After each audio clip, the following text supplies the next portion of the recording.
Vamos dar início hoje a uma nova unidade temática chamada Matéria e Energia.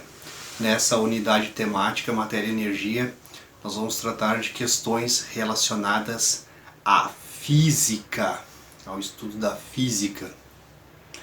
E dentro das habilidades nós vamos estudar sobre a eletricidade. Pois bem, a eletricidade é um conjunto, né? A eletricidade é um acontecimento, é um fenômeno natural, um acontecimento natural que sempre existiu, né? Realizado aí, é o resultado então da ação de cargas, né? De partículas elétricas sobre a matéria, né? Sobre o ar, sobre a água, sobre a terra, sobre o seu próprio corpo. Você conhece por eletricidade, né? O que é mais simples você vê é a eletricidade que nós usamos na nossa residência para fazer com que os nossos aparelhos, né, funcionem, os aparelhos elétricos, né? Este próprio celular que eu estou usando aqui para gravar essa videoaula trabalha com eletricidade. Ai, tá ligado na tomada, né, professor? Agora não, mas ele ficou carregando antes, né? Ele tem uma bateria e a bateria também gera eletricidade. Está certo? Mas nós podemos observar a eletricidade de várias formas, né? Desde os raios, a eletricidade do atrito, né? Nós vamos estudar a chamada eletrostática, né? Por que os pelos, né, ficam arrepiados, oriçados quando você chega perto de determinado objeto, como lá na televisão, por exemplo, né? E os pelinhos lá levantam, né? Quando você usa uma roupa de lã e você, ao tirar ela do corpo, ela começa a dar todos aqueles estalinhos. Está certo? Então a eletricidade é um acontecimento, é um fenômeno natural e que sempre existiu. A eletricidade na física, né, além de se estudar as características, existem aí vários cálculos, né, mas talvez a gente não vá estudar tudo isso não. Se estuda bastante lá no ensino médio. Buenas. Esta eletricidade, então, este fenômeno, esse acontecimento, fenômeno natural esse que forma, por exemplo, o ozônio, que é a camada que protege aí a nossa atmosfera dos raios ultravioletas, a eletricidade que faz com que as moléculas, né, que vão formar a água, as moléculas de hidrogênio e oxigênio, elas se atraiam e formem a água. A eletricidade que forma os campos eletromagnéticos da Terra e a eletricidade que faz funcionar os nossos aparelhos eletrônicos. O estudo dela, né, o conhecimento dela tem uma história, e é nessa primeira aula que eu vou tratar disso um pouquinho, né, um resumo da história, a evolução. Eu gosto muito de falar em evolução, não só nas questões evolutivas na questão da biologia, mas a evolução da própria história da humanidade, né, no aperfeiçoamento do conhecimento. A eletricidade também tem uma história de estudo, e essa história começa aí há muito tempo, né, antes de Cristo, né, 560 e poucos anos aí antes de Cristo. Na Grécia, é lógico, né, o berço do conhecimento, da sabedoria, e começa com um carinha chamado Tales de Mileto. O Tales de Mileto, que fez aí, né, grandes contribuições para a humanidade com todo o seu estudo e seu conhecimento, filósofo, matemático. Não sei, talvez no 8º ano, se você vai estudar ou já estudou, se não estudou ainda vai estudar, pode ter certeza, em matemática, sobre o Teorema de Tales. Então ele foi um grande matemático. E na questão da eletricidade, Tales de Mileto é o primeiro a observar esse fenômeno natural. O Tales de Mileto é um dos primeiros filósofos aí a deixar de lado explicações de de origem divina, né? Porque tudo era uma explicação divina. Os próprios raios, né? Eu vi raios caírem do alto dos céus e imaginei ser a fúria de Deus. Então, os gregos imaginavam lá Zeus, né? O deus dos deuses lá lançando seus raios, né? sobre a Terra, sobre a humanidade. E o Tales de Mileto quis uma explicação lógica para isso. E ele conseguiu observar através de uma experiência muito simples. Ele pegou um pedaço de âmbar, né? Esta resina que se forma aí da seiva das árvores, das plantas, principalmente das coníferas, dos pinheiros.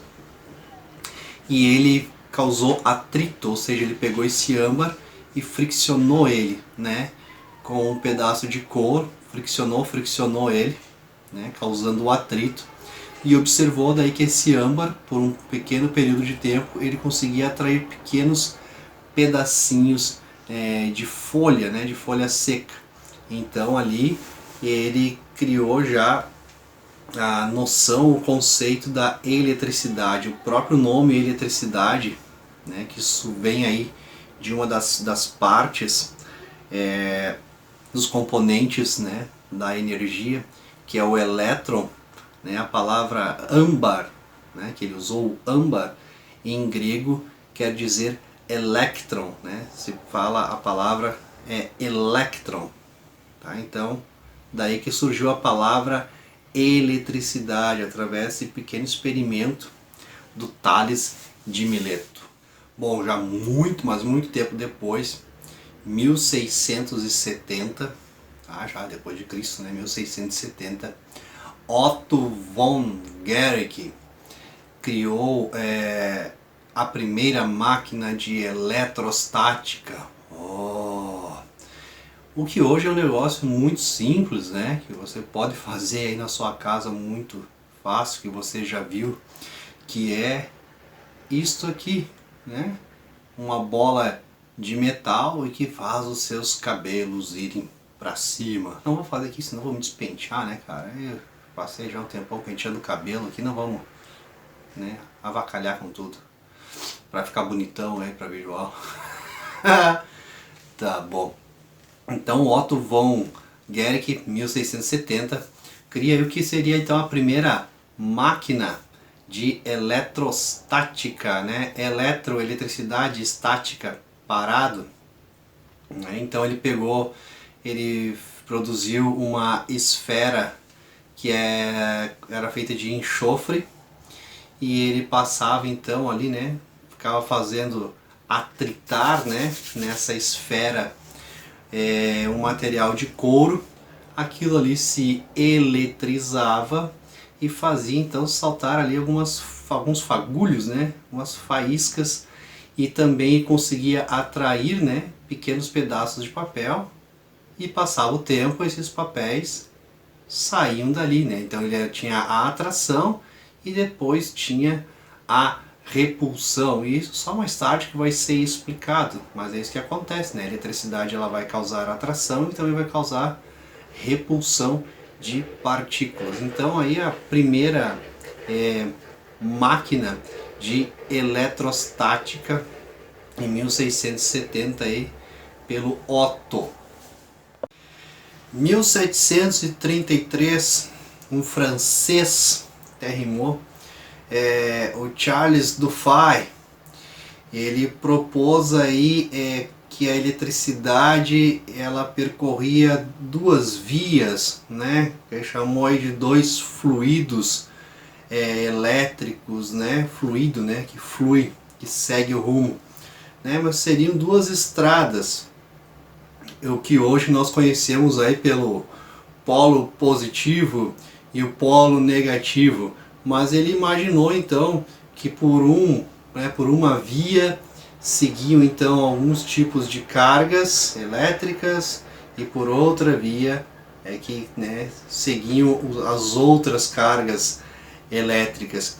E a gente sabe que não é assim, né, que a estrada é uma só, mas sim que existem aí dois tipos de cargas, né, e que depois a gente vai, né, foi descoberto aí a questão dos opostos se atraem, né, os iguais se repelem, né, então as cargas opostas se atraem, causam atração elétrica, e as cargas iguais causam repulsão, se afastam. Então o Dufay foi o primeiro aí a perceber esses dois tipos, né, que ele via lá, já viu lá pelo experimento anterior, né, os pedacinhos de papel que eram atraídos, mas depois eram repelidos. E ele então imaginou aí duas vias para cada uma dessas vias com cargas, né, com partículas diferentes, onde os diferentes lá vão se atrair e quando são as mesmas partículas vão se repelir. Cara, talvez o mais famoso deles, né? O cara aí foi tão importante, né? Principalmente importante aí para a história norte-americana, né? O cara é tão importante que olha aqui, ó. Olha onde é que está o retrato dele, o retrato mais famoso dele. Simplesmente aí na nota de 100 dólares, né? Porque são aí 5 presidentes.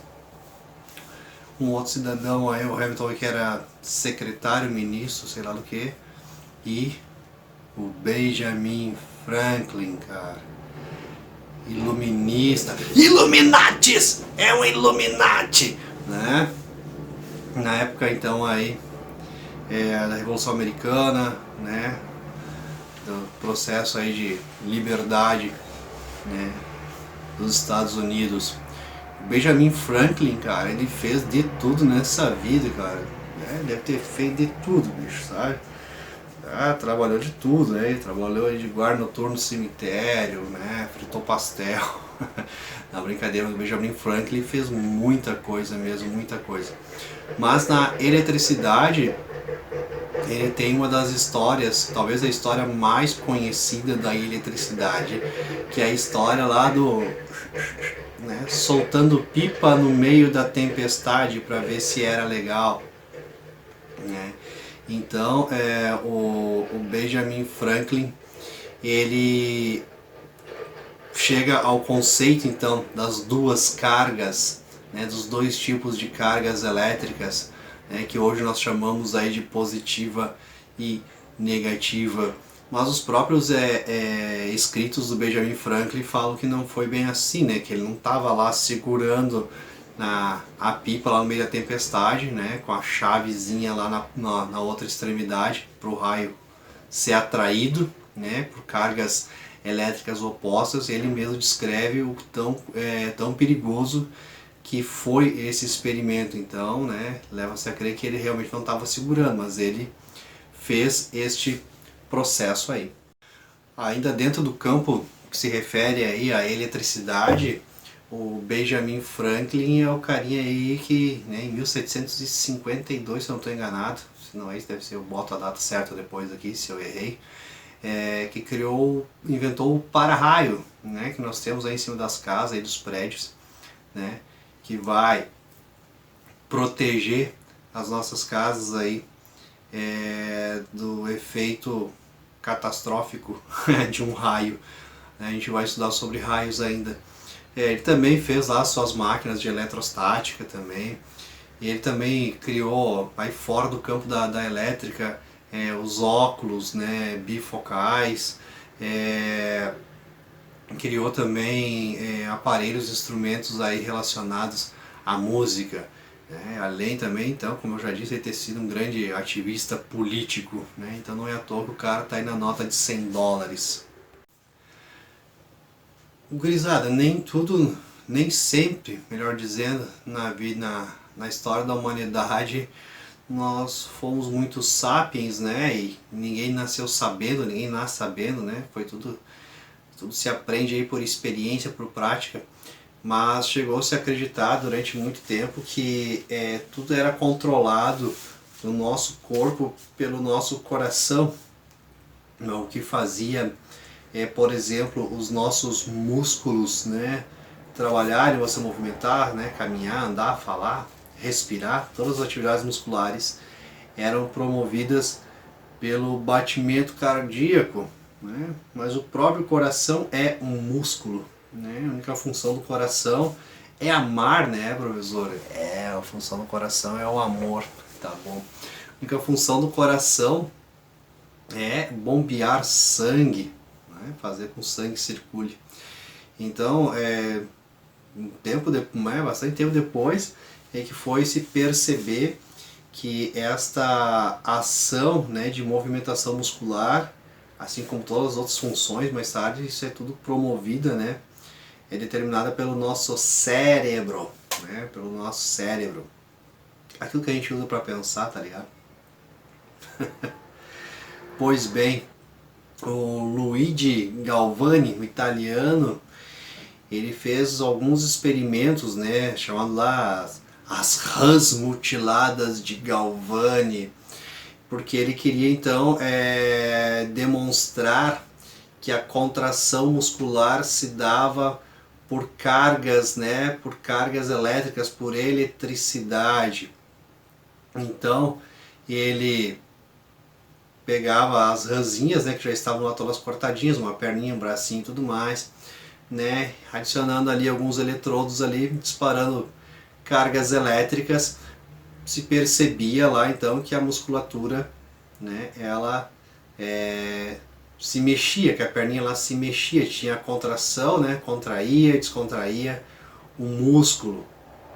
E isso depois se percebeu que é um processo que se chama de ionização, tá? Não vem muito ao caso agora, mas é por causa do fluido, por causa do líquido que existe na musculatura.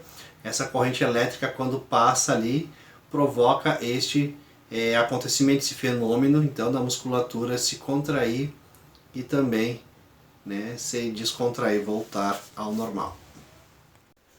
1796, um outro italiano, Alessandro, não esse que vos fala, mas o Alessandro Volta, criou um dispositivo formado por discos, né, de cobre e de zinco, e que ficavam mergulhados em uma solução, né, em uma substância de natureza ácida, né, e este dispositivo era capaz de gerar eletricidade. Olha só que coisa fantástica, cara. Esses discos então ficavam intercalados, né, zinco, cobre, mergulhados em uma solução ácida, e esses discos ficavam empilhados um sobre o outro, né, ficavam empilhados, formavam uma pilha. Olha só.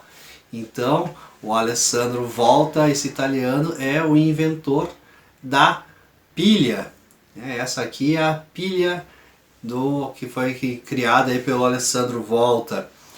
E esse nome Volta está se referindo à Volta Grande, né, professor? A Volta Grande, gurizada, é isso aí. Você ouve falar desse nome Volta quando você fala em volts, 220 volts, né? Lá na tensão, tá? Então é em homenagem, né? O volts que você ouve falar, você já ouviu falar, né? Provavelmente o volts, né? Aqui a tensão é 220 volts, lá não sei aonde é 110 volts. Então esse volts é em homenagem ao italiano Alessandro Volta, que é aí o inventor da pilha. 1820, Hans Christian descobre aí que a corrente elétrica é capaz de gerar então campos magnéticos, né, o eletromagnetismo. E como que ele descobriu isso? Descobriu isso ao levar, né, um condutor elétrico e ao aproximá-lo de uma bússola, e viu então que a bússola não apontava mais para onde ela deveria estar apontando, que é sempre para o norte. Quando ele tirava, né, esse condutor elétrico de perto da bússola, a agulha voltava então a ficar apontando para o norte. Então ele descobriu que as correntes elétricas, né, que a eletricidade gera campos magnéticos. 1831, Faraday, senhor da eletricidade, é um dos caras aí que mais criou e inventou aparelhos, né, relacionados com a eletricidade. Ele criou aí o dínamo, o gerador, o transformador, o motor elétrico, né? Então foram várias invenções e contribuições do Faraday. Inclusive conta-se, né, em inglês, que um dos ministros da Inglaterra, visitando o laboratório e conhecendo os experimentos de Faraday, perguntou sobre um dos experimentos dele para que ia servir aquilo, né? Para que ia servir aquele experimento, aquela máquina, e o Faraday falou: eu ainda não sei. A única coisa que eu sei é que o seu governo um dia irá cobrar impostos para o povo utilizar ele. Um outro contemporâneo ao Faraday aí, que é o Ohm, né? Ele é um físico e que ele fez descobriu aí uma relação matemática, assim, porque a física envolve muita matemática, muito cálculo, mas então uma relação matemática entre algumas partes da elétrica, né? Ele fez uma relação matemática, uma fórmula conhecida aí como a primeira lei de Ohm. Isso cai muito lá no ensino médio, né? Cai depois no vestibular, no Enem. É um cálculo bem fácil de fazer, mas é a relação entre a tensão, né, a diferença de potencial, é o volts, tá? Então a relação entre o volts, né, abre um parênteses, a gente fala assim, né, às vezes, né, qual é a voltagem, os físicos, né, e o pessoal aí que dá aula de elétrica, vai lá fazer elétrica um dia, né, vai fazer um curso de elétrica no Senai, e fala lá o termo voltagem, o pessoal fica louco, né? O termo voltagem não existe, né? Porque é volts, né? É uma unidade. Da mesma jeito que o termo quilometragem também não existe, né? É quilômetro, tá? São unidades de medida. O volts é uma unidade de medida, em homenagem ao Alessandro Volta, que eu já falei. Mas a gente fala na linguagem popular aqui a voltagem. Então ele fez a relação entre volts, né, que é a tensão, a diferença de potencial, a resistência, né, a resistência que ela tem no chuveiro, né, pode ser essa também, essa mesmo aí, a resistência elétrica e a corrente elétrica. Então ele criou ali cálculos, né, matemáticos, uma relação entre esses três fatores: tensão, corrente elétrica e resistência elétrica, conhecida então como a primeira lei de Ohm. 1880, olha só, estamos quase chegando aí. Thomas Edison, né, muito famoso também como o inventor da lâmpada. Mas não é bem assim, tá, cara? Vários modelos de lâmpadas já tinham sido criados, né, inventadas antes, mas nenhum era tão eficaz, né, tão eficiente quanto a que Edison criou. Né, as outras elas tinham alto custo de produção, elas não brilhavam por muito tempo. Então o Thomas Edison, ele criou, né, a primeira lâmpada incandescente, que a gente chama isso, né? A gente vai estudar sobre isso, eu já falo isso lá no 7º ano, sobre energia também. Tá?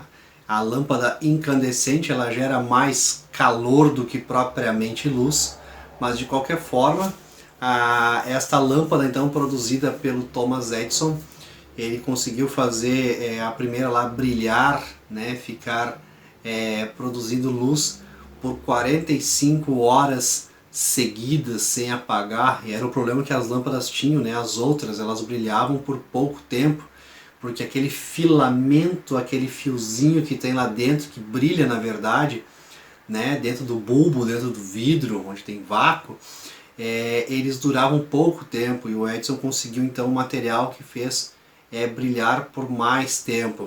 Quando nós falarmos das formas de energia, né, seja lá de pilha, depois das lâmpadas, eu explico bem como é que funciona aí o bico de luz. Então te liga, bico de luz. E o último carinha que eu trago aqui é um contemporâneo aí viveu na mesma época aí do Thomas Edison, né, bem amiguinho do Thomas Edison, tu vai ver já já te conto.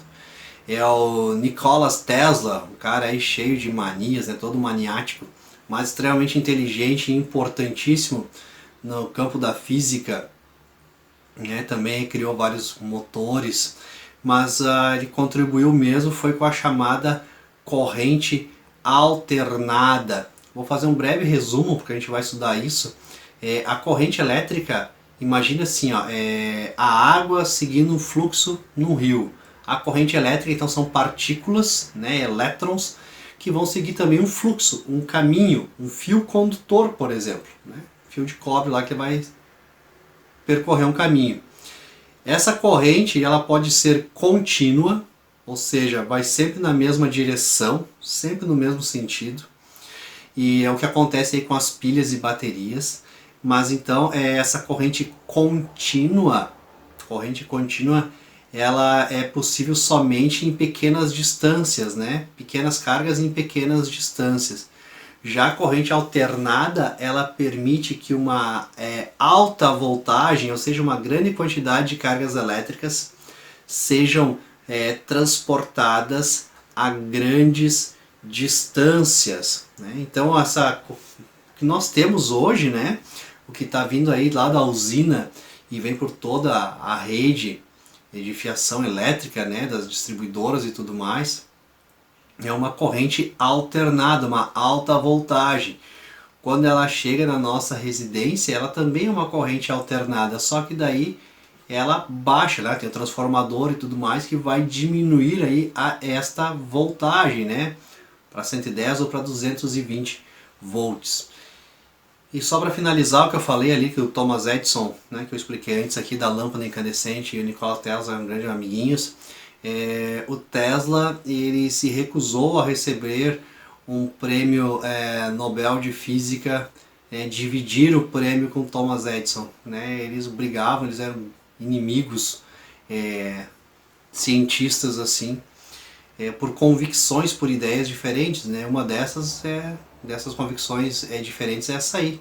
Enquanto Tesla era o defensor ali, né, do uso da corrente alternada que ele desenvolveu, o Thomas Edison defendia o uso da corrente contínua. Mas isso a gente vai ver mais seguindo nossos estudos. E por falar em estudos, essa foi uma introdução sobre matéria e energia, sobre eletricidade que nós vamos estudar aqui. Um resumo histórico, porque eu acho importante isso, né? Você saber, não adianta começar a falar aqui de elétrons e tudo mais aqui, sem você conhecer um pouquinho da história desses grandes personagens aí e de toda a contribuição que nós hoje, né, estamos aqui usufruindo, né? Usando aqui o celular, usando o computador, usando a energia elétrica na nossa casa, aí na geladeira, na televisão, tá? Os motores elétricos e tudo mais. Então esse foi um resumo. E na sequência a gente vai estudar então um pouquinho aí sobre eletricidade. Fiquem todos bem. Valeu, gurizada!